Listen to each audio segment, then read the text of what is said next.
Greetings everyone, this is the Angry Nerd, and we're back once again to answering the top 10 questions that Protestant Christians ask Catholic Christians. Oh, here's another absurd one. Number 6, why do you pray to idols or statues?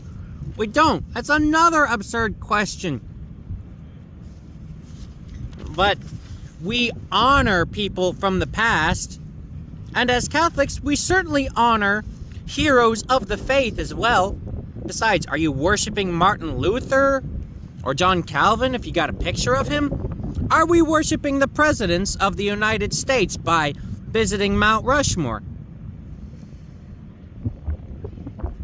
They even have statues of King Charles and Oliver Cromwell.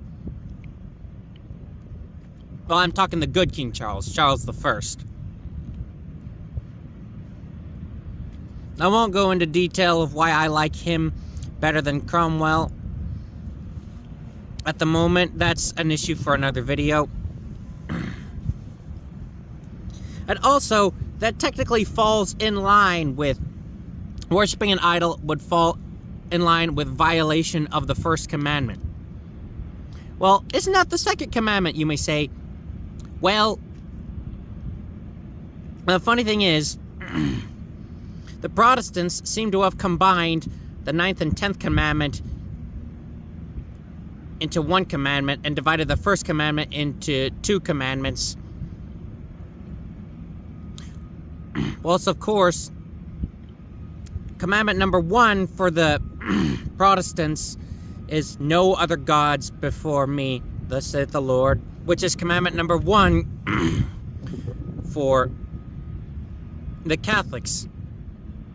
Well, it's commandment number 2 for the Protestants. They say no pagan idols. But for us Catholics, we find that a little redundant, seeing as how that would already be in violation of commandment number 1. But St. Peter did say in 1 Peter 2:17 to fear God and honor the emperor. So, in our own vernacular, we should honor those who are the rightful rulers of our land. And plus, I believe that was during the reign of Emperor Claudius, who was, in my opinion, a good emperor, despite his invasion of Britannia. And by the way, are Protestants also idolizing St. Patrick by celebrating St. Patrick's Day? Those statues that we have of certain saints, they're not gods, they're artwork. Number 7, why do you pray for the dead? Well, of course, it's because many Catholics believe in purgatory. If not most Catholics. I'm not sure what I think about it, but I guess you could say I might believe in it.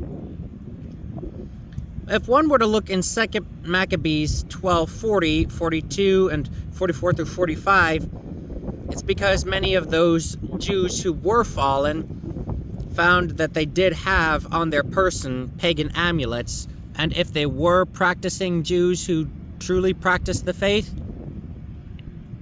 meaning Jews who were right with God, and yet still had pagan amulets on them, others prayed that their sins might be blotted out. If you haven't heard of the Maccabees, I don't blame you, because you're probably a Protestant Christian, and the Protestants follow St. Jerome's canon for the scripture, rather than the canon that was fully agreed to by the rest of the Church Fathers at the Council of Rome in 382 AD.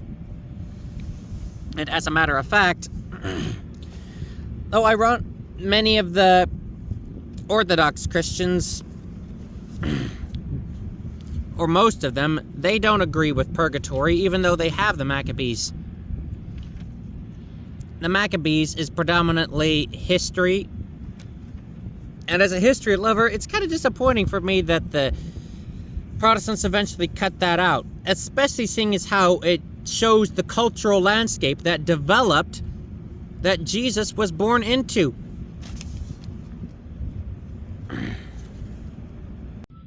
Question number 8. Why do you call your priest father? Excellent question. And it's not just the Catholics who do this. It's also the Eastern Orthodox, and it is also one of the Protestant denominations, being the Anglicans. Of course, one might ask, well, didn't Jesus say that call no man on earth Father, but you have one Father who is in heaven in Matthew 23:9? Yes, that is true, but what Jesus meant was not to refer to them as the one who was the end-all and be-all authority on that matter.